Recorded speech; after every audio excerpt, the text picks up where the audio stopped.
Hello साथियों। मेहनत अगर आदत बन गई तो जीत निश्चित है। अपना दोस्त जी के चैनल पर आप सभी का स्वागत है। इस वीडियो में अपन पढ़ रहे हैं रीतिकालीन कवियों के बारे में। रीतिकाल के प्रमुख कवि केशवदास, भूषण आदि के बारे में अपन ने पिछले वीडियो में पढ़ा। आज पढ़ रहे हैं भिखारी दास, दुर्लभ कवि सोमनाथ के बारे में। भिखारी दास का जन्म ट्योगा गांव, प्रतापगढ़, उत्तर प्रदेश में हुआ था।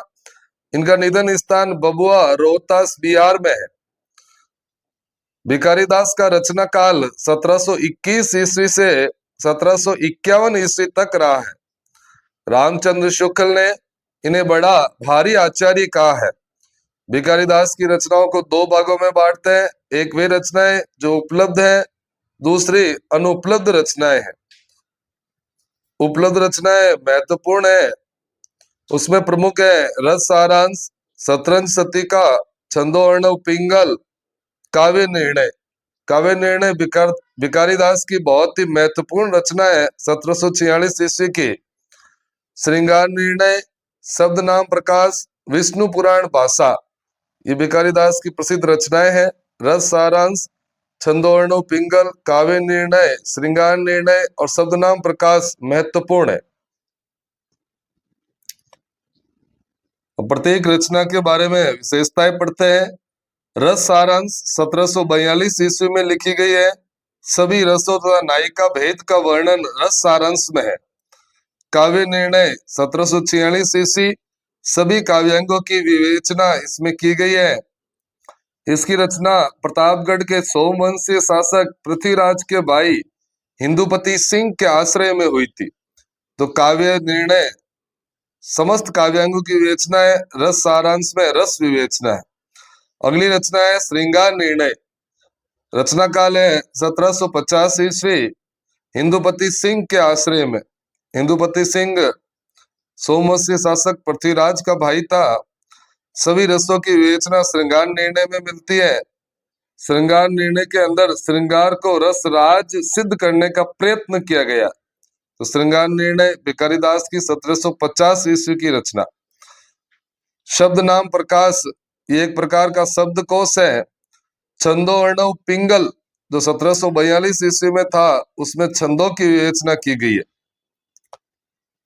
भिखारी दास की प्रमुख काव्य पंक्तियां देखते हैं। आगे के सुकवि रिजी है तो कविताई है, न तो राधिका कन्हाई, सुमिरन को बहानो है। तो सुमिरन को बहानो है कवि भिखारी दास की पंक्तियां है।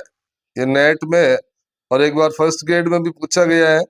तो आगे के सुकवि रिजी है तो कविताई है, न तो राधिका कन्हाई, सुमिरन को बहानो है। भिखारी दास की महत्वपूर्ण पंक्तियां।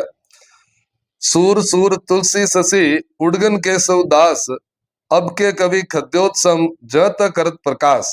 ये भी प्रसिद्ध पंक्तियां भिखारी दास की।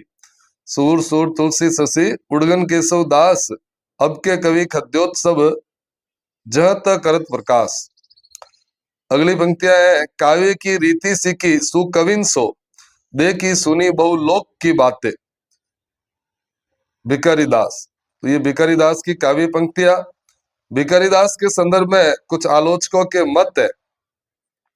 रामचंद्र शुक्ल कहते हैं भिखारी दास आचार्य से अधिक कवि है। हरिहर प्रसाद द्विवेदी का कथन है ये हिंदी के अच्छे आचार्यों में गिने जाते हैं। रामचंद्र शुक्ल ने और लिखा है भिखारी दास में देव की अपेक्षा रस विवेक अधिक था। इनकी रचना कला पक्ष में संयत तथा भाव पक्ष में रंजनकारिणी है। रामचंद्र शुक्ल।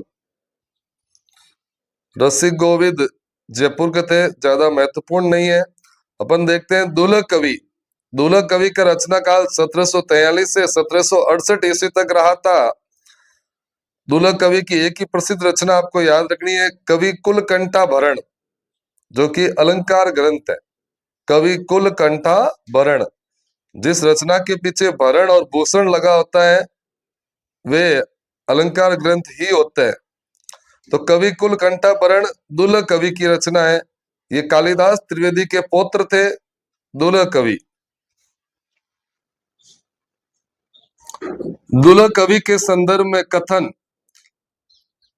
हजारी प्रसाद द्विवेदी ने लिखा है यद्यपि इन्होंने कंठाभरण नाम का छोटा सा अलंकार ग्रंथ लिखा, किंतु इनकी प्रसिद्धि सरस और मधुर उक्तियों के कारण हुई है। हजारी प्रसाद द्विवेदी का कथन।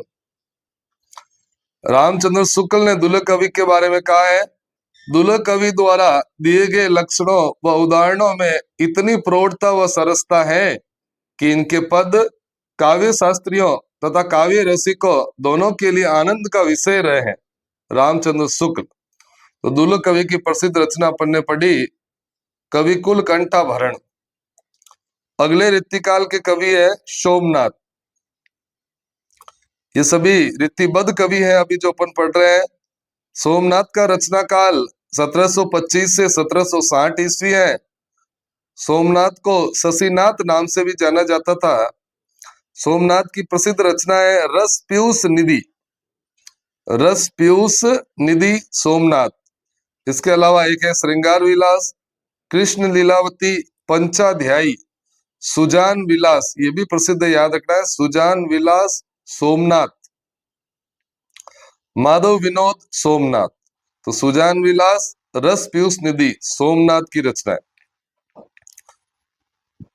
रामचंद्र शुक्ल ने कहा है, इनमें भावुकता व सहृदयता पूरी थी, इनकी भाषा में कृत्रिमता नहीं आने पाई, इनकी रचनाओं में अन्योक्ति एवं कल्पना की मार्मिकता परिलक्षित होती है। रामचंद्र शुक्ल। अगले रीतिकालीन कवि है देव या देवदत्त द्विवेदी। ये एक बड़े कवि हैं, इन्होंने काफी रचनाएं लिखी हैं। अगले वीडियो में अपन इनको विस्तार से पढ़ेंगे। इस वीडियो में इतना ही। अपना दोस्त जीके चैनल को आपने सब्सक्राइब नहीं किया है तो अवश्य कर ले। वीडियो को पूरा देखने के लिए बहुत बहुत धन्यवाद।